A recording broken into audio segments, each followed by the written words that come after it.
Eh, es interesante constatar que se repiten varios realizadores acá, o sea, son 4 trabajos en los cuales la figura de Héctor Ríos saltó y Pedro Chaskel también. Elio Soto trabajan fundamentalmente en... Yo tenía un camarada que es su primera película además, ¿no? Son películas, como explicaba, que para, bueno, leerlas hoy día uno se llenan de sentido, pero hay que entenderlas en el contexto en el que están. Son películas de lo que se llama este movimiento que es el nuevo cine chileno, que si bien tiene su fecha inaugural formalmente aquí en Viña del Mar el año 67, en el mismo festival en el cual este ciclo forma parte, el Festival de Cine de Viña del Mar, se produce o tiene, por decirlo así, viene a aglutinar movimientos previos a ello, y parte de ese movimiento tiene que ver con estos cineastas, que es un movimiento de cineastas que está buscando observar aspectos de lo real que no son mostrados, no son señalados por medios oficiales, por decirlo así. Ahí hay una cosa que es primera cosa a destacar. Y desde luego que hay una influencia muy clara en lo que venía pasando, lo que pasa en otros movimientos cinematográficos, no paralelos, un poco más anteriores, ¿no? No sé si ubican el neorrealismo italiano, por ejemplo, un movimiento cinematográfico que tiene como característica trabajar o filmar en escenarios reales con actores sociales o actores naturales, en mezcla con actores de profesión, pero que aprovecha justamente el contexto real de la cotidianidad cualquiera para desde ahí construir puestas en escena. Y todas estas películas tienen esa influencia. En Chile ese tipo de cine está muy influenciado por eso, por el neorrealismo italiano, por también otros movimientos más paralelos como la nueva ola francesa, que también es deudora del neorrealismo italiano, y en Latinoamérica lo que sería el nuevo cine brasileño o el cinema nuevo brasileño. Son cinematografías que están buscando mirar lo real más allá de lo que llaman en los manifiestos típicos de estos movimientos el cine institucional o industrial, o el cine, digamos, derechamente el cine de la industria norteamericana, que es un cine que busca algo así como la idea de la novela filmada en estudios de producción con grandes estrellas. Acá se está buscando señalar otro tipo de cosas y es muy notorio eso, ¿no? La película Testimonio, por ejemplo, que vimos es demoledora, ¿no? Una película donde se ve una precariedad absoluta en este recinto psiquiátrico de Iquique. Parecen escenas de totalmente otra época, ¿no? Con unas situaciones indignas totalmente, y que con toda crudeza son mostradas con explícita claridad por este cineasta, y también en el hecho de las otras películas, ¿no? Que tienen una connotación social muy fuerte, porque están señalando allí momentos de una dificultad social gigantesca que va a tener su gran crisis, digamos, en el año 73, ¿no? con el corte abrupto de la institucionalidad chilena producto del golpe de Estado. Me gustaría abrir la palabra para abrir la conversación. Me imagino que hay varias cosas que podríamos conversar más allá de hacer esta presentación. No sé si alguien quiere señalar algo o preguntar algo. Acá tenemos el micrófono. Yo puedo seguir hablando, pero... Yo puedo hacer un comentario. Sí, que claro. lo encuentro súper interesante lo que acabas de decir, como mezclar los actores profesionales con la gente natural, digamos. Sí, eso es una característica que es bien recurrente en el cine. Lo novedoso de esta época es que, bueno, esto lo inaugura con mucha fuerza el neorrealismo italiano. El neorrealismo aparece justamente después de la posguerra, ¿no? Cuando quedan devastadas las ciudades, sobre todo en Alemania, en Italia, en fin, producto de las guerras, y se aprovechan esos escenarios para construir historias que son filmadas. Hay películas notables, ¿no? Alemania Año Cero, por ejemplo, Roma Ciudad Abierta, que son películas que justamente inauguran este modo de proceder, y que es rápidamente observado y tomado en cuenta por cineastas que sin tener grandes recursos se dan cuenta que hay un modo para representar lo real que le añade a sus películas un coeficiente de verosímil que de otro modo es muy difícil conseguir. Entonces, desde una oportunidad, a partir de un estilo que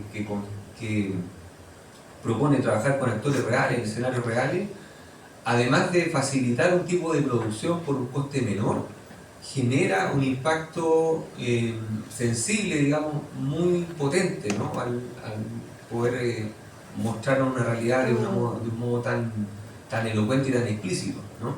En el caso, estoy pensando en el caso de las ficciones, y por supuesto en el documental está más claro que eso. En el caso de la película Testimonio queda súper evidente, ¿no? O sea, no hay ningún filtro, digamos, se muestra tal cual, se observa y se constata esa realidad tan cruda y bueno, se propone y se muestra. Pero sí, eso es una cosa y dejó de tener una vuelta, ¿no? En los años 90, los años 2000, hay ciertas cinematografías que empiezan a utilizar esta estrategia, justamente porque le añade a la película eso verosímil que de otro modo es difícil de conseguir. Hay películas notables en el novísimo cine chileno, que es un movimiento que en la teoría de la historia del cine se data a partir de los años 2000 en adelante, con realizadores como Matías Vice o Alejandro Fernández.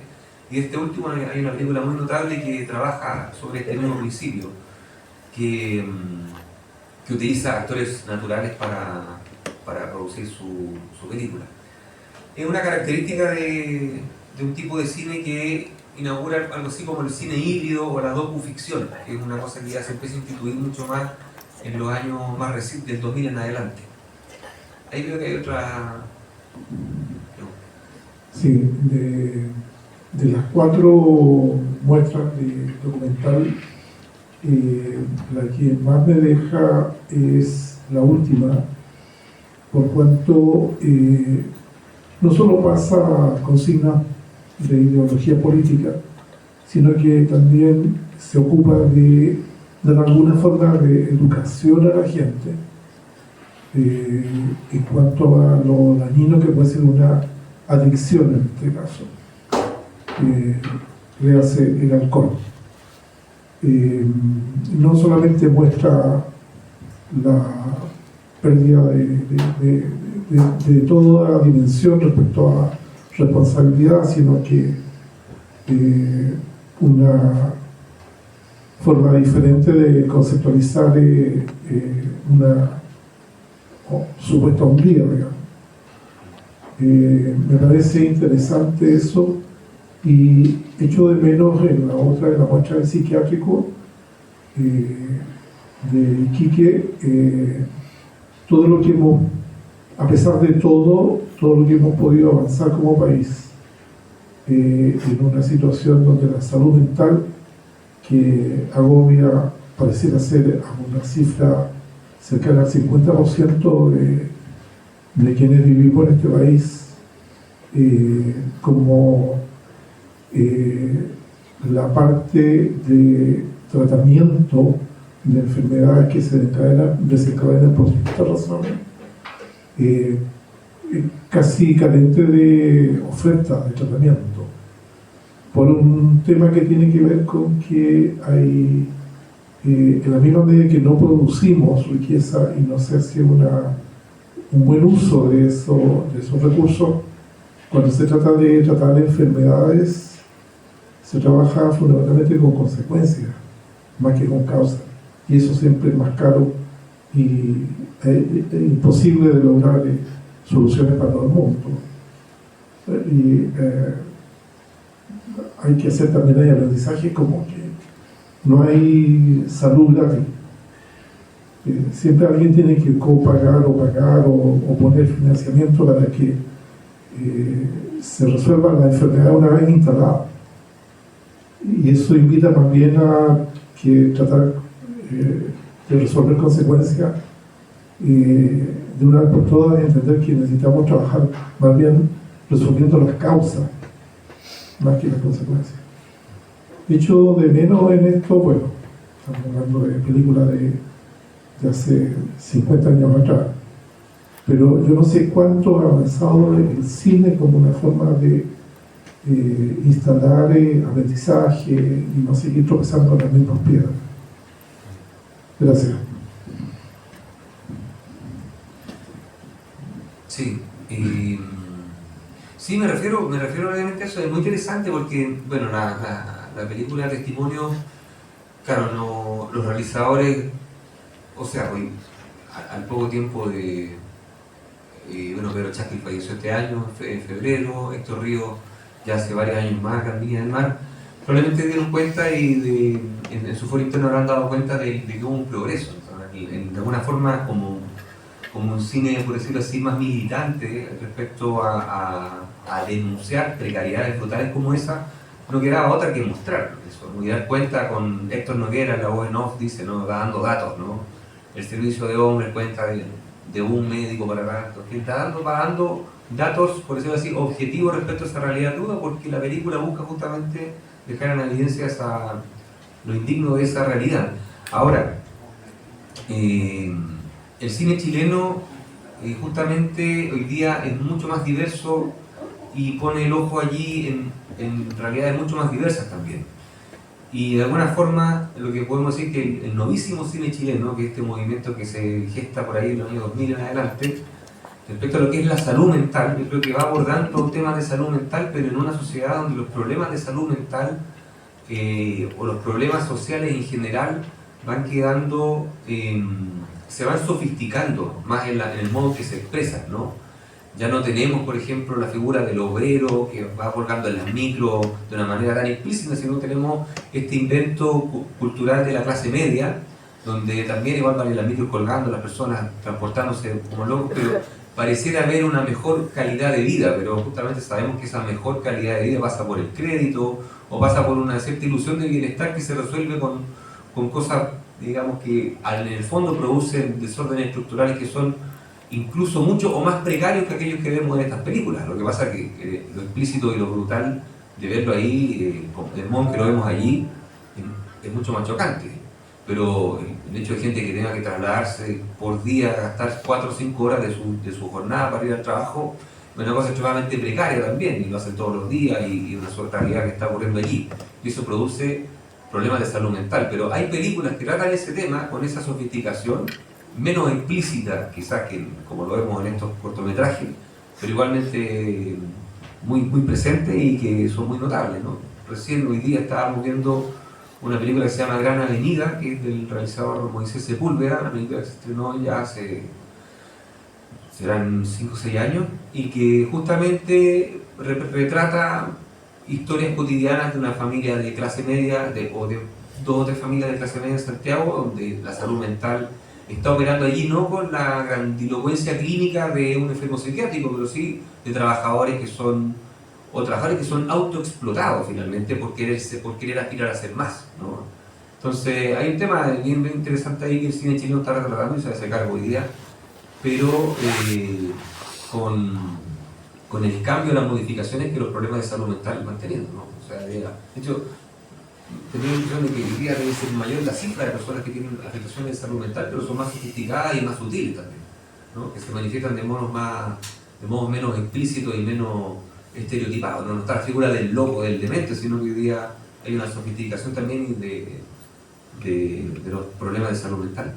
Pero el cine chileno sí se está haciendo cargo de eso, creo yo, de alguna manera. Lo que pasa es que no tiene mucha vitrina el cine chileno, por eso es que es tan importante el Festival de Cine de Viña del Mar, por ejemplo, o festivales nacionales que permiten ofrecer al público películas que están tratando estos temas, ¿no? Ahí venía... Gracias. Buenas tardes, me llamo Vladimir y quiero referirme a 2 obras de las que se presentaron en esta tarde acá. Una es sobre el Hospital Psiquiátrico de Iquique. Y me refiero a ella porque en la misma década donde se filmó esta exhibición de cine, yo hacía mi práctica en psiquiatría justamente como alumno de enfermería de la Universidad de Chile, aquí de Valparaíso, por esos años. Y me correspondió estar en la posta antialcohólica como estudiante y en la posta antidroga, que tenía su ubicación aquí en la calle Abre, donde mismo está el Hospital Nuevo, y que fue el primer hospital de Viña del Mar por el siglo XIX, más o menos. Y ese era el hospital que tenía Viña del Mar en esos tiempos. Después la construcción misma se usó para lo que dije anteriormente, posta antialcohólica y posta antidroga.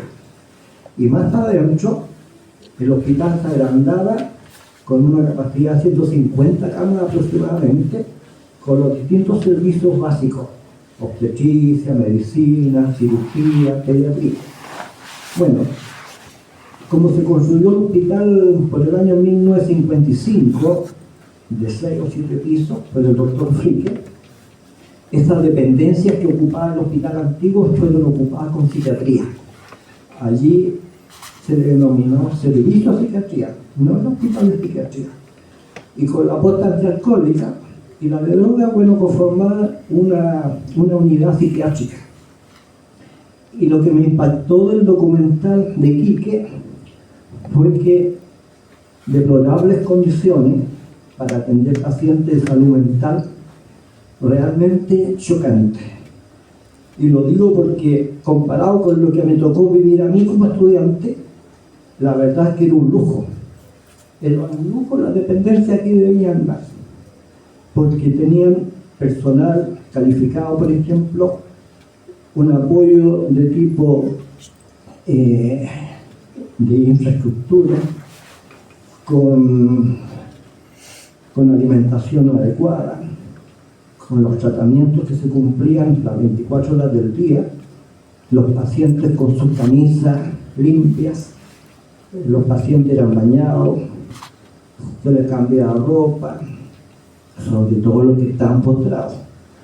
Varios otros, como vemos en el documental, andaban deambulando, caminaban para aquí y para allá, autoalimentaban, eran autovalentes. Y como digo, era muy distinto a mi experiencia como estudiante en el servicio de psiquiatría de Viña del Mar. En esos años, ahora ya no existe, porque está todo concentrado en Valparaíso, en el hospital que está ahí cerca de la avenida Altamirano, cerca de la playa. Ahí está concentrado todo psiquiatría, obviamente. Y lo que quiero decir también es que capté en el documental que llegó un momento de tener un presupuesto para un hospital nuevo de Quique. Y no hubo plata, no hubo dinero para cambiar el hospital psiquiátrico. Cosa que no es novedad, porque la salud mental en nuestro país siempre ha sido dejada de la mano, en lo último. Entonces hay poco interés, no hay nunca recursos, y entonces los pacientes que están con el problema de la esquizofrenia, los catatónicos, los neuróticos, etcétera, etcétera, quedan de lado. Y eso es una realidad que uno todavía ve, lamentablemente. Y el segundo documental que quiero referirme, partiendo por el título, yo tenía un camarada que es justo el título de una canción militar, cuyo origen es en Alemania, por allá por la Segunda Guerra Mundial, más o menos antes. Y es un himno que se les toca, que se les canta a los militares que han muerto y que lo van a dejar al cementerio, con esa marcha. Es un asunto, dijéramos, por el título de la parte de cine, que conmueve. A mí me conmovió el niño que acompaña a su camarada, que no será su amigo, hasta el cementerio, y solito. Y el empeño que le hace para dejarle una ofrenda floral, que es una cosa muy íntima, muy propia de los seres humanos cuando se va una persona que uno quiere. Y el niño se la rebusca para poder dejarle una florcita que sea. E intenta, ustedes vieron, sacarla de otras tumbas, juntó platita para comprar las florcitas para el amigo, no le resultó, ahí aparecieron unos bandoleros, pero justo cayó en un matrimonio en el cual la novia quitó el ramo flores y él lo tapa. Pero un adulto se dio cuenta y lo persiguió, lo cual es una situación también que conmueve, que uno como persona mayor dice cómo puede existir gente así. Pero la verdad es que la cosa humana tiene muchas variantes y puede darse cualquier cosa. Y al final el niño cumplió con dejarle la florcita a su amigo. Y eso es conmovedor. Muchas gracias. Muchas gracias.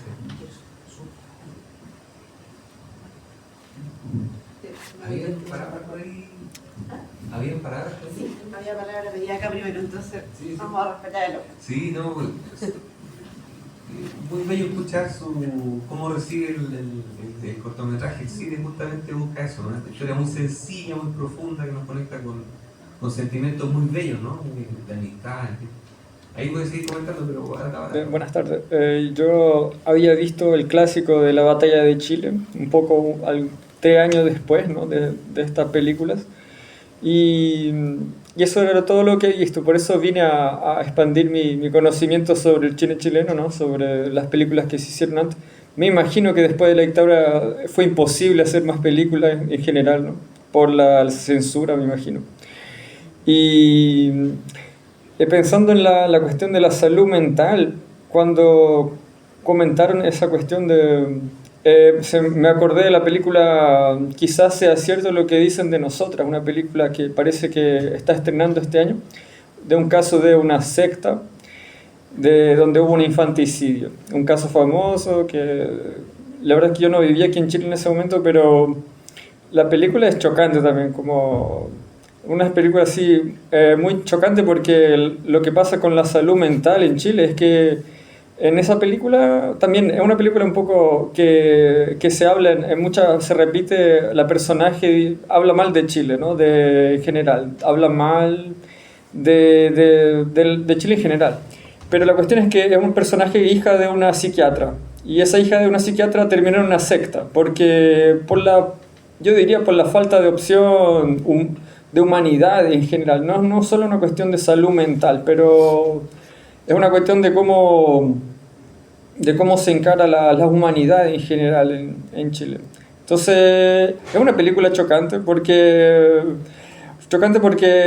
la hija de una psiquiatra al final termina sin opciones de desarrollo humano, ¿no? Y termina, la muestran, es una película bien construida, una producción argentina.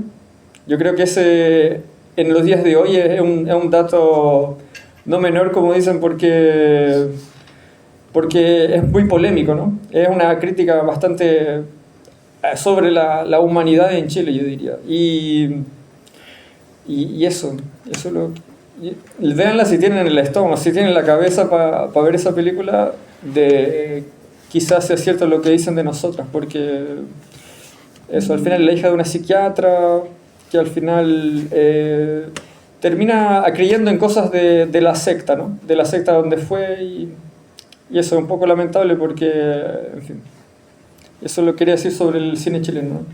Es una buena película, pero es chocante. Sobre el caso de la secta de Huillihuay. Creo que sí. ¿Inspirables? Ya. Creo que no la había oído, o sea, han salido algunos trabajos sobre esa secta, un documental que está en plataforma de streaming que es muy conocido. Y sí, bueno, ahí lo que me llamó la atención de ese caso es que la salud mental no conoce clases sociales, ¿no? O sea, afecta transversalmente, digamos, a todas las personas. Y en ese caso puntual, lo que llama mucho la atención es que gente con acceso a un nivel cultural o de educación, igualmente, digamos, está en una soledad tan profunda probablemente que se desata allí un asunto bien muy complejo. ¿Hay otra palabra ahí de...? La última pregunta. Ya, más pertinente una consulta. Tú hablaste de que el aspecto formal, te referiste de que a veces se utilizan actores dentro de la realidad, pero yo vi que en este caso son más bien realidades. O sea, no me pareció que era un mix, sino que la primera es en la época de la Unidad Popular, entonces hacer el contraste en las clases sociales, en fin, el tema que ya se habló del psiquiátrico, el niño, el tema del alcoholismo, pero no veo yo ese mix, sino que sí, realidad pura y dura, y me parece bien en todo caso, más bien es una consulta, y me parece bien también el contexto, porque uno es un contexto político y lo otro ya es algo más estructural de la sociedad. O sea, sobre todo el tema del alcoholismo, el tema del hospital psiquiátrico. Entonces, eso va a ocurrir con cualquier sistema. Lo otro fue una situación política que vivimos entre 70 y 73.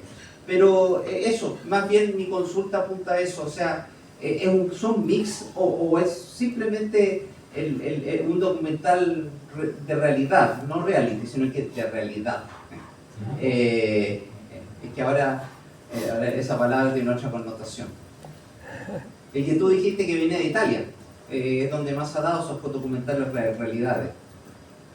Claro, lo que pasa es que el neorrealismo italiano son películas de ficción que utilizan escenarios reales o actores naturales para hacer sus películas, pero siguen siendo películas de ficción con una estructura narrativa, dramática, que constituye una estructura como otras películas de ficción.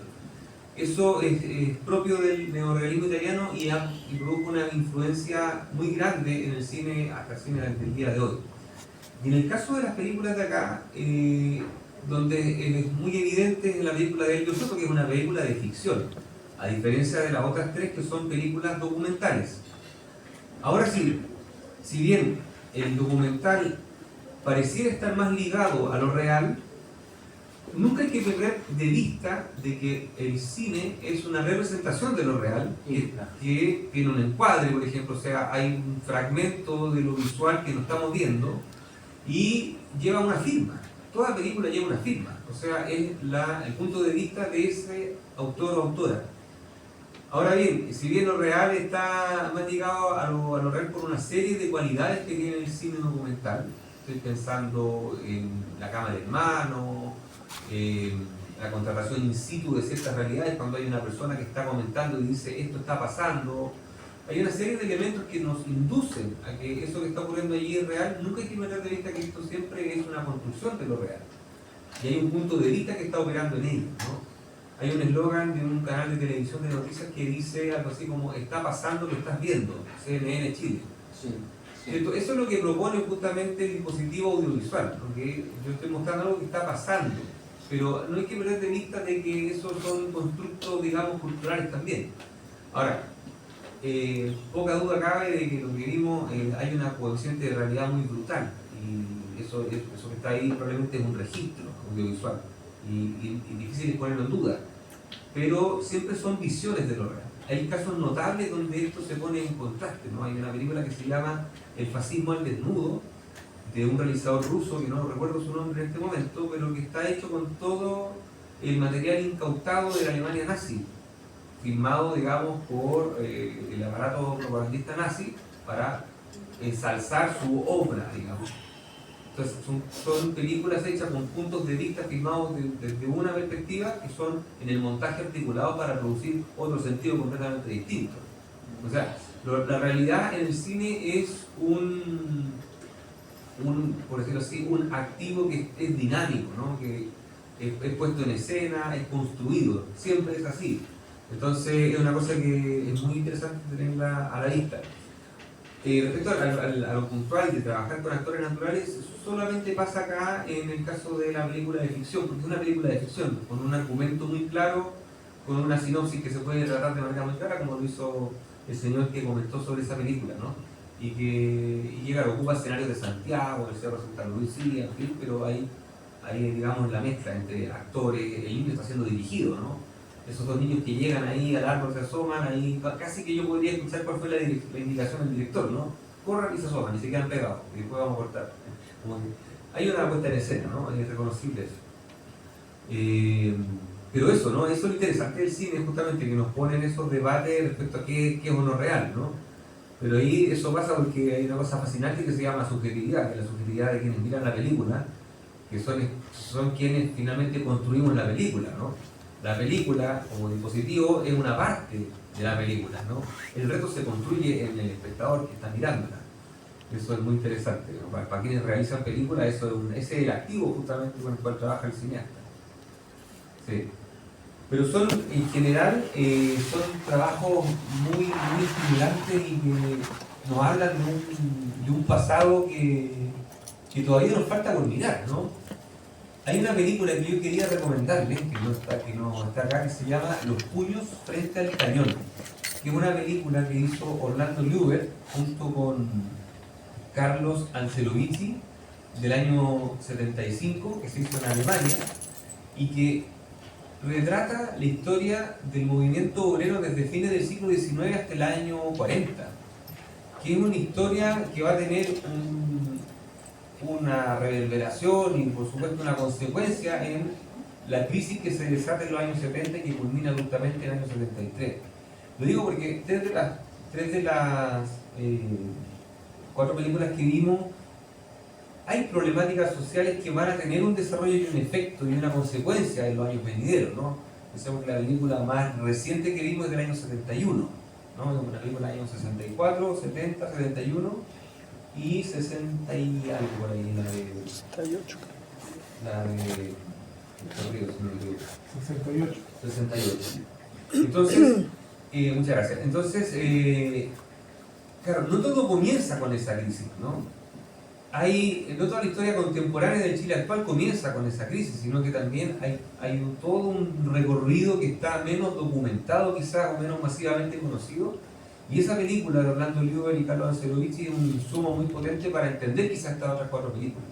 Se puede ver en línea, felizmente, en la plataforma del Museo de la Memoria, una película de 1 hora 20, y que la pueden revisar, que se llama Los puños frente al cañón. Yo la recomiendo porque le permite dar contexto, digamos, a la historia de lo que debería ser algo así como el movimiento obrero, que tiene el siglo XIX y que tiene un recorrido durante la primera mitad del siglo XX.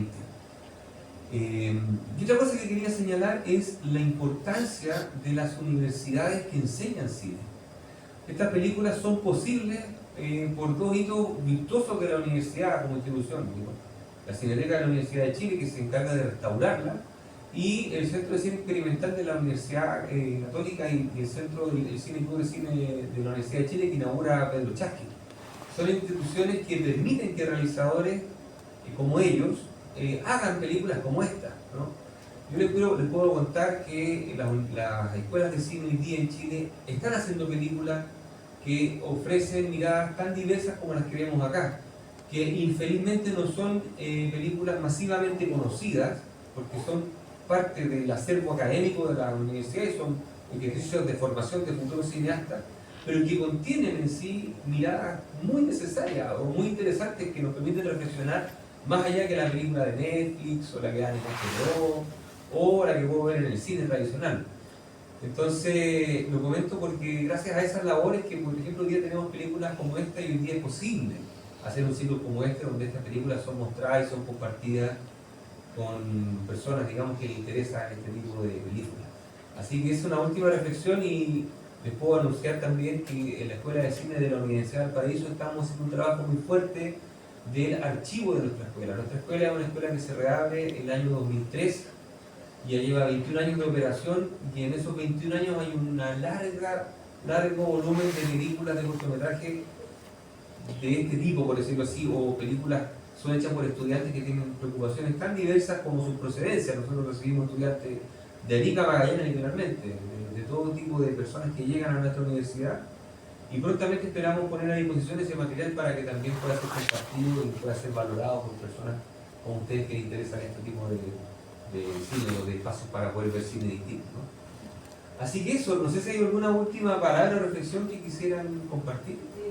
Yo quería decir algo, no, sí, el objetivo de estos ciclos de formación pública es precisamente eso, porque el Festival de Cine de Viña solamente muestra cine latinoamericano, o sea, cine con este tipo de realidades, y no cine de Netflix, ni menos de los moles y todo eso. Entonces, por eso es que necesitamos hacer 6 meses antes estos ciclos de formación pública para ir preparando a la gente para que sepa el tipo de cine que va a haber, no solamente chileno, sino que latinoamericano en general.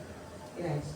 Y lo otro que me llamó la atención como reflexión es que, bueno, tremendo las 4 películas que vimos, pero en Chile sigue viviendo tremendo, igual, o sea, como sigue tremenda en la salud y todo, especialmente después del problema del COVID. Aquí fue muy fuerte la restricción, yo creo que más fuerte que en ningún otro país. Casi dictadura, fue una dictadura sanitaria. Entonces, yo siento que hay mucha gente que está enferma psicológicamente. demasiado. Entonces, de alguna forma, estas películas de hace 40 años atrás, 50 años atrás, muestran la realidad de ahora, de otra forma. Pero es lo que está pasando ahora también. Eso es mi reflexión. No, totalmente, me sumo a ella y me gustaría desarrollar incluso más la idea que hoy día tenemos una sociedad que tiene la posibilidad de expresar todo aquello que encuentra cool, rico, de compartir, agradable, ¿no? Las redes sociales y de hecho el éxito, por ejemplo, de Facebook, que esto lo dicen sus creadores, es que la gente tiene la posibilidad de decir que estoy comiendo algo rico, que lo estoy pasando bien, que estoy feliz, que me gusta esto. Pero todo lo otro, todo el desastre, digamos, de la salud mental va quedando silenciado, ¿no? Nadie habla de ello, no es tema, y es una cosa que es brutalmente feroz, muy grande, muy veloz también, y muy poco vista. Entonces, claro, quizás no tiene la crudeza explícita de lo que vemos ahí, pero tiene una cosa muy masiva y que uno la constata en muchos frentes. En la universidad, por ejemplo, los jóvenes estudiantes, los problemas de salud mental que uno le toca ver son increíbles, son muy, muy impresionantes. En los trabajos también, ¿no? La tristemente llamada ley Karin, por ejemplo, que afecta a todo lo que es el trabajo hoy día, es a partir de condiciones laborales que uno dice, una enfermera de una clínica, de ganar bien, qué sé yo, pero al margen de eso, la calidad de la salud mental en los entornos de trabajo es brutal. Entonces, claro, es menos vistosa y explícito, pero es quizás más masiva y más silenciosa, que lo hace quizás más brutal todavía. Entonces, es un gran tema de la salud mental y lamentablemente no parece, digamos, tener un eco no sé, en la política pública. Cuando hablamos del tema de la salud, siempre aparece el tema de la ISAPRE, la salud, la lista de espera, pero la salud mental es una cosa que siempre queda muy desprovista de la atención pública. Y algo tremendamente lamentable, porque es muy feroz también. Así que por eso se agradecen estos ciclos donde tenemos la posibilidad de reflexionar hoy día, en el 2024, a partir de una película de hace 50 años, pero de problemas tremendamente contingentes que nos afectan como sociedad chilena en un momento muy, muy extraño de la historia contemporánea de Chile, ¿no? O sea, es una época especial la que vivimos, ¿no? Así que se agradecen estos ciclos y estos encuentros. No sé si hay más reflexiones, puedo seguir conversando. Tenemos ya justo en la hora, solo recordamos que el 24 tenemos nuevamente, martes 24, formación de público para que puedan venir a vernos.